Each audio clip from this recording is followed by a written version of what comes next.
Hello friends, welcome to my electronics lab. Friends, this is a clock movement. You must be familiar with it. This is the movement which is controlled by a quartz crystal, and it is used in all wall and table clocks, right? Now these two are actually faulty ones. They are not working, so I brought them from a shop, and let us see what we can do.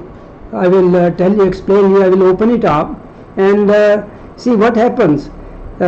First of all, when I open, we will check the electronic circuitry. If the electronic circuitry is okay, which is generally not faulty, right, then the fault could be in the somewhere in the gears. They may be sticking together. So if you open them and then reassemble, then it should work again, right? So let us see. Now you have to be very careful, and you need a tweezer like this, a screwdriver, and a pencil cell just to check it, and a seconds hand, because only from the seconds hand you will be able to check quickly whether this is working or not. You can also hear the clicking sound when it works, right? So let us open. You have to be very careful and spread something so that the small parts do not fall away, right? Now see, there are two flaps on the side, right? So you have to lift it slightly from here, right, and very carefully push it up. It will open up, right? I hope you can see. And same with the other side. Insert the screwdriver and lift it over. Now on this one, but not on every clock movement. See, on this one, this is different. It has only two flips on the sides as on this one, but on this piece it is of different brand, and there is another this stopper here. So you have to put your screwdriver here and very carefully lift it up. So it will be lifted from this side also. So when it is lifted up from all the sides, then place it there and very carefully remove the cover, right? Now after removing the cover, now just be familiar. There are how many wheels are there, right? So first of all, you lift this center one, place it carefully, then the other two like this.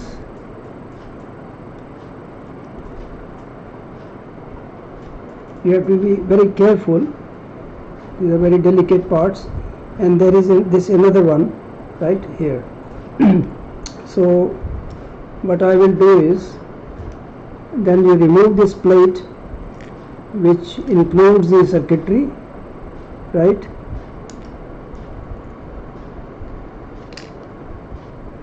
Put it here, and there are 3 gears underneath, so we will place these also. Now see, first of all we have to check the electronic circuitry, which is this one, right? This is a, let me tell you, this long one, this capsule is a quartz crystal. It has a quartz crystal which vibrates at 32,768 hertz per second. So when the current is applied to this crystal, it vibrates inside the crystal and vibrates with the frequency of 32,768 hertz cycles per second. And then this circuitry, this is the IC. You can see a little blob, brown color. Inside there is a circuitry which reduces this 32,768 hertz down to 1 hertz. And then that 1 hertz pulse is applied to this electromagnet. See this coil wound on a core, and this electromagnet will then have a pulsating magnetic field of 1 hertz, right? And here there is a magnet. Let me show you this one. I hope you can see, small black one. Let us put it back there. So first of all we will check the electronic circuitry. Now let me explain. The fault could be because there are, see, the battery terminals terminate here. There are two steel terminals, right? You have to see whether they are in line, in one horizontal line, and they are not bent too much down, otherwise they won't make the contact with this, right? On this PCB there are two, see this stained white pads, they will touch the positive and the negative side of the battery through these two terminals, right? So if any one of these, it seems to be slightly bent, so let me lift it up slightly with the tweezer, but you have to be very careful. But do this only if you find that the terminals are not in line, okay, not otherwise, right? Now it's okay. Now first of all we will insert only this circuitry part like this, very carefully press it down and you place it in the right place, then press it down. Now let us put the battery cell, and just be careful to place the positive side on the positive. There is a marking, right? There is a marking, so positive on the positive side, negative on the negative side. Now inside the magnet, this is a small wheel, so you put it there over the magnet.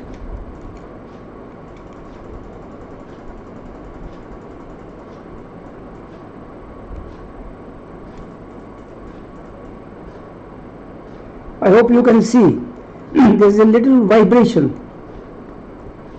There is a vibration in this wheel, in the magnet.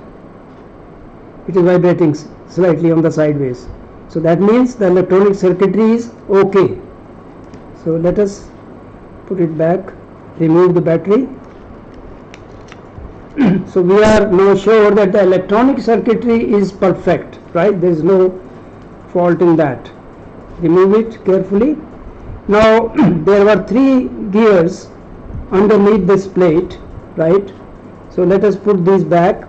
First of all you will put this is the hours wheel, right? And there is a long shaft, put it there through the hole. Then the next one is this one, and you place it there in this compartment.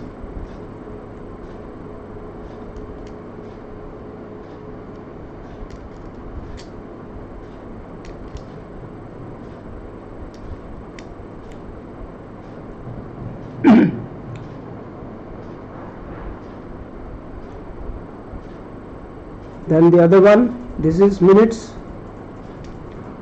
over this. So these 3 gears which are underneath this plate, they are fitted first, okay? Then you place this plate with the electronic circuitry very carefully, right in place, press it down. And now the magnet is already there in this compartment, and this little wheel which vibrates at 1 Hertz, this you place it over the magnet like this.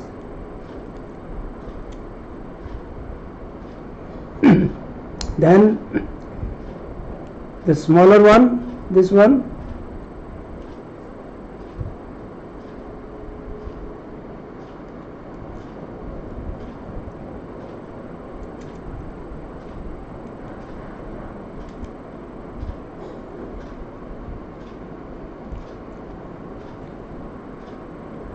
you have to be very patient with this, the small parts.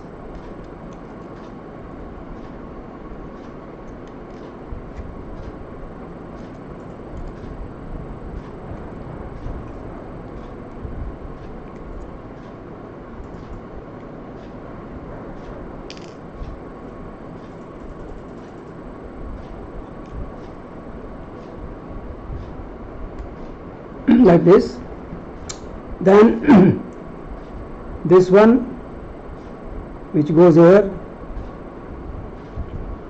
and then this one 1 second seconds wheel over there. I hope you get it. Look it carefully. This is the position. Now we have to just fit the top cover, and very carefully place it there.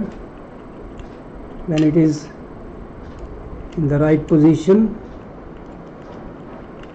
then press it down from all sides. Okay, so it is pressed from all sides. Make sure that it is pressed properly.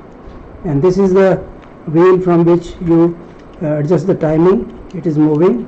Okay, let us insert the battery cell, keeping in mind the polarity.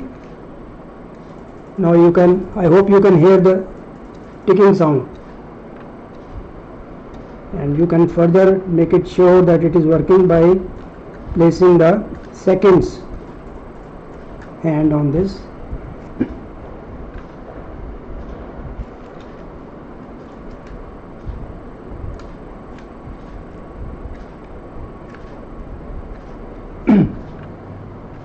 I hope you can see it is working. The seconds hand is moving. That means the clock movement is working perfectly. Okay, so this way you can repair, provided the electronic part is okay, right? That may be a difficult thing too for you, because you may not get the spare parts, and mostly the electronic part is, I have seen, is not faulty.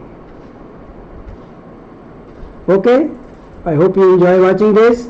Now you can have great fun by repairing faulty clock movements. Thank you for watching.